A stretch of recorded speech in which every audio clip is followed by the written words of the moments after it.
बस का बयान नहीं चलेगा, बस का बयान नहीं चलेगा। शंकरना अमर रहे, अमर रहे, अमर रहे।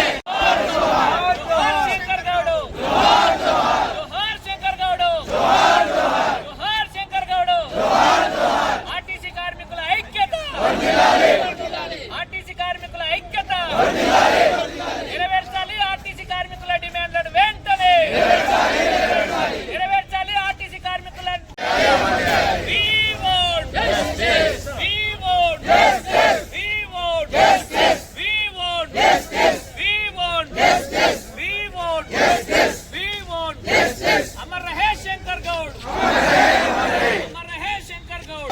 ఐక్యత వర్ధిల్లాలి, ఆర్టీసీ కార్మికుల ఐక్యత వర్ధిల్లాలి, నెరవేర్చాలి ఆర్టీసీ కార్మికుల డిమాండ్లను వెంటనే నెరవేర్చాలి, న్యాయమైన డిమాండ్లను వెంటనే అమర్ రహే శంకర్ గౌడ్, అమర్ రహే శంకర్ గౌడ్, అమర్ రహే శంకర్ గౌడ్, अमर रहे, अमर रहे।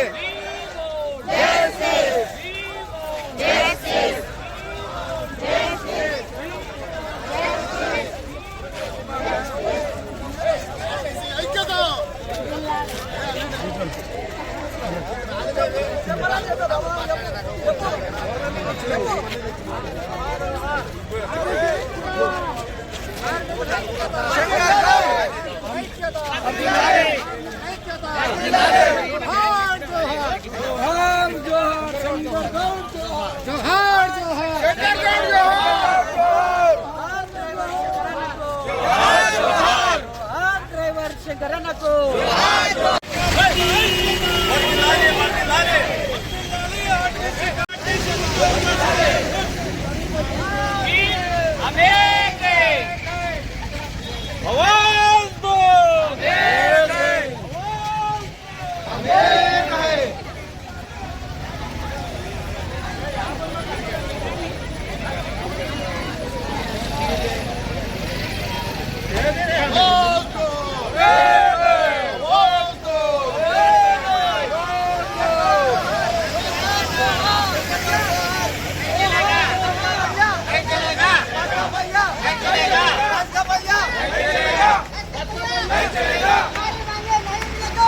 भैया नहीं चलेगा, नहीं चलेगा, नहीं चलेगा, नहीं चलेगा, नहीं चलेगा, नहीं चलेगा।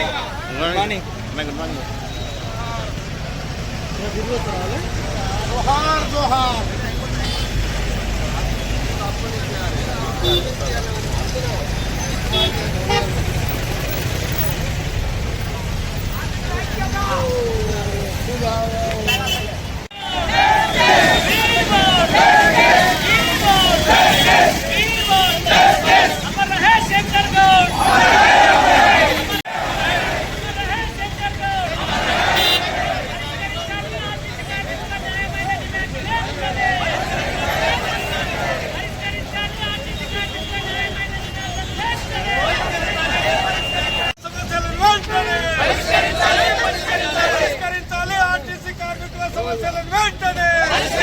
शंकर गौड़ अमर रहे, शंकर गौड़ अमर रहे, शंकर गौड़ अमर रहे। ఆర్టీసీ కార్మికుల ఐక్యత వర్ధిల్లాలి, ఆర్టీసీ కార్మికుల ఐక్యత వర్ధిల్లాలి, ప్రభుత్వం అండి వైఖరి నశించాలి, ప్రభుత్వం అండి వైఖరి నశించాలి।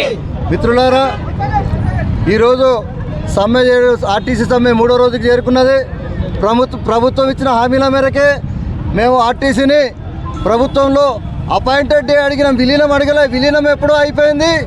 ఓన్లీ అపాయింటెడ్ డే ప్రకటించాలి. మా యూనియన్లను పునరుద్ధరణ చేయాలి. మాకు కొత్త బస్సులు కావాలి. బ్యాటరీ బస్సులు ఆర్టీసీ వారనే కొని ఆర్టీసీ డ్రైవర్లతో నడిపించాలి. ముఖ్యంగా ఏంటంటే ఈ సమ్మె జరిగినప్పుడు ప్రభుత్వం ఏమాత్రం స్పందించకుండా 42 రోజుల ముందు సమ్మె నోటీస్ ఇచ్చినాం. ప్రభుత్వం ఏమాత్రం స్పందించకుండా ఏదో తూతురు మంత్రంగా ఒక కమిటీ వేసి 4 రోజుల టైం అడిగారు. అది కరెక్ట్ కాదు. ఈరోజు ప్రభుత్వ పోలీస్ ఫోర్స్ పెట్టి బస్సులు తీసి అనుభవం లేని డ్రైవర్లతోటి మా ఆర్టీసీ బస్సులు బయటికి తీసి నడిపిస్తూ ఉన్నారు. వాళ్ళు ప్రమాదం జరిగి ప్రజల ప్రాణాలకు ఇబ్బంది కలుగుతున్నది, వాళ్ళ ప్రాణాలు పోతున్నాయి, దెబ్బలు తగులుతున్నాయి, వాళ్ళ కుటుంబాలకు ఇబ్బంది అవుతుంది, ఆర్టీసీ కార్మికుల కుటుంబాలకు ఇబ్బంది అవుతుంది. నిన్ననే మా కార్మికుడు శంకరయ్య గౌడ్ నర్సంపేట కార్మికుడు దాని ఇబ్బందితో చాలా మనసు బాధ చేసుకొని నిన్న ఆత్మహత్య చేసుకున్నాడు. వాళ్ళ కుటుంబానికి ఆర్టీసీ కార్మికుల తరఫున అందరితోటి ప్రత్యేకంగా సానుభూతి తెలియజేస్తూ మరి ఇలాంటి దురదృష్టమైన సంఘటన ఏ కార్మికుడు చేసుకోవద్దని నేను పత్రికాముఖంగా ప్రకటిస్తూ ఉన్నాను. మరి అందరూ కూడా ధైర్యంగా గవర్నమెంట్ తోటి కొట్లాడుతున్నాం. మనకు ప్రజా సంఘాల మద్దతు ఉన్నది, జేఏసీ మద్దతు ఉంది, బీఎస్పీ వాళ్ళు ఉన్నారు, డిఎస్పీ వాళ్ళు ఉన్నారు, తర్వాత వివిధ రకాలైన ప్రజా సంఘాల మద్దతు ఉంది. ఎందుకంటే ఏ రాజకీయ పార్టీ కూడా మనకు హామీలు ఇస్తున్నారు కానీ హామీలు నెరవేర్చలేరు. అందుకే ఒక్క రాజకీయ పార్టీ కూడా మన సమ్మెకు సంఘీభావం తెలవడానికి రాలేదు. మీరు అందరూ చూస్తూ ఉన్నారు, ప్రజా సంఘాలు తప్ప ఎవరు వస్తలేరు. అందరికి కూడా ప్రత్యేక ధన్యవాదాలు తెలియజేస్తున్నా. ప్రభుత్వం వెంబడే స్పందించి మా డిమాండ్స్ సానుకూలంగా స్పందించి ఈ సమ్మెను ఆపాలని కోరుకుంటూ ఏ మిత్రుడు కూడా ఎవరు కూడా మన ప్రాణత్యాగం చేసుకోవద్దని ప్రజా ఈ ముఖంగా మరి నేను దాన్ని ప్రత్యేకంగా కోరుకుంటా ఉన్నాను. ఈరోజు షాద్నగర్ నియోజకవర్గంలో ఆర్టీసీ కార్మికులు చేపడుతున్నటువంటి నిరవధిక సమ్మెకు బహుజన్ సమాజ్ పార్టీ పూర్తి మద్దతు తెలియజేస్తూ ఏదైతే ఆర్టీసీ కార్మికుల న్యాయమైన డిమాండ్లను ప్రభుత్వం ఖచ్చితంగా వెంటనే అమలు చేయాలి, వాళ్ళను అపాయింటెడ్ డే కూడా ఖచ్చితంగా ప్రభుత్వ ఉద్యోగులుగా గుర్తించాలని చెప్పేసి ఆర్టీసీ కార్మికులు కోరుతున్నారు. కాబట్టి ఆ న్యాయమైన డిమాండ్ను ప్రభుత్వము నెరవేర్చి తన చిత్తశుద్ధిని చాటుకోవాలి. అంతేకాకుండా ఆర్టీసీ కార్మికులకు ఏదైతే పిఎఫ్ సిసిఎస్ ఏదైతే రావాల్సిందో ఆ 900 కోట్లు దాని పైచిలకు ఏదైతే అమౌంట్ ఉందో అది ఇమీడియట్గా చేయాలి. అది వాళ్ళకు జారీ చేసినప్పుడే వాళ్ళ డబ్బులు వాళ్ళకి ఇచ్చినప్పుడే రేపు పొద్దుగాల వాళ్ళు కూడా కూడబెట్టుకొని వాళ్ళ కుటుంబాలను బాగా చేసుకునే పరిస్థితి ఉంది. అలాంటి చేయకుండా ప్రభుత్వం వాళ్ళ డబ్బులు తీసుకుపోయి ఇతర శాఖలకు మళ్లించి వాళ్ళని ఇబ్బందులు పెట్టి ఆర్టీసీ కార్మికులను రోడ్డు మీద పడేయడం అనేది కరెక్ట్ కాదు. అందుకు ఇలాంటి ప్రభుత్వం యొక్క దుశ్చర్యను బహుజన్ సమాజ్ పార్టీ ఖండిస్తుంది, ఆర్టీసీ కార్మికులకు వెన్నంటుగా నిలబడుతుంది. అంతేకాకుండా రేవంత్ రెడ్డి ప్రభుత్వానికి బహుజన్ సమాజ్ పార్టీ ఒకటే అల్టిమేటం ఇస్తుంది, మర్యాదగా ఆర్టీసీ కార్మికులకు ఏదైతే ఇవ్వాల్సిన 100 కోట్లు 950 కోట్లు ఏవైతే పిఎఫ్ సిసిఎస్ ఏదైతే ఉందో ఇమ్మీడియట్గా అది ఖచ్చితంగా వాళ్ళకు చెల్లించాలి. అంతేకాకుండా ఏదైతే వాళ్ళు ఆర్టీసీ కార్మికులు అభద్రతా భావానికి గురై ఆత్మహత్య చేసుకుంటారో వాళ్ళకు ఎటువంటి ప్రాణత్యాగం చేసుకోకుండా వాళ్ళ కుటుంబాలకు అండగా ఉండడం కోసం ఆర్టీసీ కార్మికులు ధైర్యంగా ఉండడం కోసం మీరు ఖచ్చితమైన ప్రభుత్వ చర్యలు చేపట్టాలి.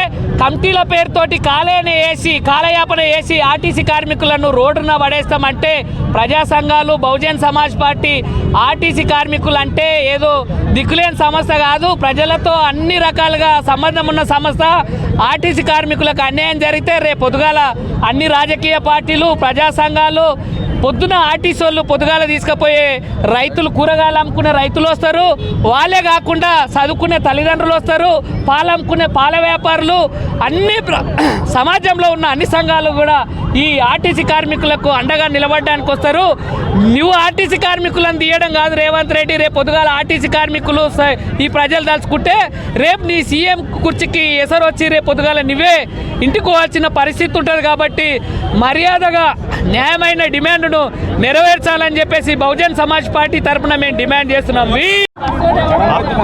ఆర్టీసీ కార్మికుల సమస్యలు పరిష్కారం చేయాలని రాష్ట్ర వ్యాప్తంగా ఉన్నటువంటి ఆర్టీసీ కార్మికులు దఫల వారీగా అనేక రకాల ఆందోళన పోరాటాలు చేసినప్పటికీ రాష్ట్ర ప్రభుత్వం స్పందించకపోవడంతో రాష్ట్ర వ్యాప్తంగా ఆర్టీసీ కార్మికులు సమ్మెలోకి రావడం జరిగింది. నేటితో 3వ రోజులు ఈ సమ్మె నడుస్తూ ఉంది.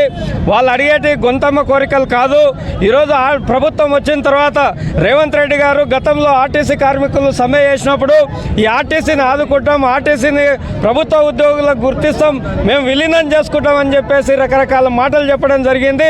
వాళ్ళు ఇచ్చినటువంటి హామీలనే అమలు చేసి ఆర్టీసీ సంస్థను రక్షించాలి, ఆర్టీసీ కార్మికుల సమస్యలు పరిష్కారం చేయాలని చెప్పి వాళ్ళు చేస్తున్నటువంటి న్యాయమైన సమ్మెను వెంటనే అధికారులు స్పందించి వాళ్ళని చర్చలకు పిలిచి వాళ్ళ సమస్యలు వెంటనే పరిష్కారం చేయాలని చెప్పి మేము డిమాండ్ చేస్తూ ఉన్నాం. లేని పక్షంలో ఇంకా రాష్ట్ర వ్యాప్తంగా అన్ని సంఘాలను కలుపుకొని మద్దతు ఇచ్చేటటువంటి అందరినీ ఈ ఉద్యమంలోకి తీసుకొచ్చి పెద్ద ఎత్తున ఆర్టీసీ వాళ్ళ తరఫున పోరాటాలు నిర్వహిస్తామని చెప్పేసి ప్రభుత్వాన్ని హెచ్చరిస్తున్నాం. కాబట్టి వెంటనే రాష్ట్ర ప్రభుత్వం స్పందించాలి. రాష్ట్ర వ్యాప్తంగా ఇంకో ఆర్టీసీ కార్మికుడు ఎవరు కూడా బలిదానం తీసుకోకుండా ముందే ఈ సమస్యలు పరిష్కారం చేయాలని సిఐటియుగా మేము డిమాండ్ చేస్తూ ఉన్నాం.